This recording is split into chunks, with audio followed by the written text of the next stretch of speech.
ಏನೋ ಮೇಡಮ್ ಇವತ್ತಿನ ದಿನದಲ್ಲಿ ಏನಂತ ಹೇಳಿದ್ರೆ ಮಕ್ಕಳು ನಾ ಮೊದಲೇ ಹೇಳಿದೆ ಒಂದು ತಾವು ಹೇಳ್ತಿದ್ದೀವಿ ಸ್ಕ್ರೀನ್ ಜಾಸ್ತಿ ನೋಡಬಾರ್ದು ಅಂತ ಹೇಳಿ. ಸೊ ಎಷ್ಟು ಗಂಟೆಗಳ ಕಾಲ ಮಗು ಸ್ಕ್ರೀನ್ ನೋಡಿದ್ರೆ ಓಕೆ? ಯಾಕೆ ಈ ಪ್ರಶ್ನೆ ಕೇಳ್ತಾ ಇದ್ದೀನಿ ಅಂತ ಹೇಳಿದ್ರೆ ಮೊಬೈಲೇ ಕೊಡಬಾರ್ದು ಅಂತ ಹೇಳಿದ್ರೆ ಮಕ್ಕಳು ಕೇಳಲ್ಲ ಮೇಡಮ್. ಅಷ್ಟೊಂದು ಹಠ ಮಾಡುವಂಥ ಒಂದು ಮನಸ್ಥಿತಿ ಮಕ್ಕಳಲ್ಲಿ ಇವತ್ತು ಉಂಟಾಗ್ತಿದೆ.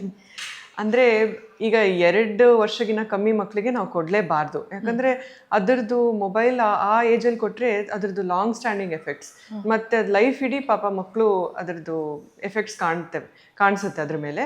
ಸೊ ಅದಕ್ಕೆ ನಾವೇನು ಹೇಳ್ತೀವಿ, ಲೆಸ್ ದೆನ್ 2 ಇಯರ್ಸ್ 2 ವರ್ಷಕ್ಕಿಂತ ಕಮ್ಮಿ ಮಕ್ಕಳಿಗೆ ಮೊಬೈಲ್ ಕೊಡಲೇಬಾರ್ದು. ಅದಾದಮೇಲೆ ನೀವು ಮೊಬೈಲ್ ಕೊಡಿ ಅಂದರೆ ಅಟ್ ಅ ಟೈಮ್ ಒಂದು ಅರ್ಧ ಗಂಟೆ 20 ನಿಮಿಷ ನೀವು ಅದು ಮಗು ಪಕ್ಕ ಕೂತ್ಕೊಂಡು ಅದಕ್ಕೆ ನೀವು ಫೋನ್ ಆಗಲಿ ಅಥವಾ ಟ್ಯಾಬ್ಲೆಟ್ ಆಗಲಿ ಏನೇ ಕೊಡಬಹುದು. ಆ್ಯಂಡ್ ಆಫ್ಟರ್ ಸರ್ಟನ್ ಇಯರ್ಸ್ ಅಂದರೆ ಒಂದು 5-6 ಇಯರ್ಸ್ ಆದಮೇಲೆ ಸ್ಕೂಲಿಂದ ಆಗಲಿ ಹೋಮ್ವರ್ಕು ಅದು ಇದು ಪ್ರಾಜೆಕ್ಟು ಅಂತೆಲ್ಲ ಶುರು ಆಗುತ್ತಲ್ಲ, ಆವಾಗ ಅವರು ಮೊಬೈಲ್ ಅಥವಾ ಲ್ಯಾಪ್ಟಾಪಲ್ಲಿ ಮಾಡಬೇಕಾಗುತ್ತೆ. ಆವಾಗ ಮೇ ಬಿ 45 ಮಿನಿಟ್ಸ್ 1 ಅವರ್ ತನಕನೂ ನೀವು ಯೂಸ್ ಮಾಡಬಹುದು. ಬಟ್ ಎಷ್ಟಾಗುತ್ತೋ ಅಷ್ಟು ಮಕ್ಕಳನ್ನ ನೀವು ಆಚೆ ಆಟ ಆಡೋಕ್ಕೆ ಬಿಡಿ. ಆ್ಯಂಡ್ ಬಿಕಾಸ್ ಅದು ಕಣ್ಣಿನ ಬೆಳವಣಿಗೆ ತುಂಬ ಒಳ್ಳೆಯದು. ಮಕ್ಕಳು ಆಚೆ ಆಟ ಆಡೋದು, ಸ್ವಲ್ಪ ಸೂರ್ಯನ ಕಿರಣಗಳು ಕಣ್ಣ ಮೇಲೆ ಬೀಳೋದು ಎಲ್ಲ ಕಣ್ಣಿನ ಡೆವಲಪ್ಮೆಂಟ್ ತುಂಬ ಚೆನ್ನಾಗಿ ಆಗುತ್ತಾಗ.